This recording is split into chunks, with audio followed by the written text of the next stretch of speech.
This morning we picked fresh fruit. Oh, It ain't me. It's ate to me. I only got a couple scratches.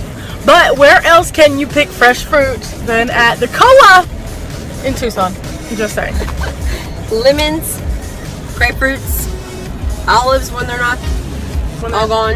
Yeah, and you have to like brine them or something. I don't know. Anyway, so we got some really funny footage of us attempting to beat down the tree. It was interesting. But no, like our neighbor has been cooking using the fresh fruit the entire time she's been here. So can't beat that. And we didn't have to cook the entire time we were here. No, She fed us. she is phenomenal. So I'm gonna do a vlog about her, but right now this is the video about the fruit trees. So I'm gonna stay focused. Me And too. Pam's gonna be Pam-tastic.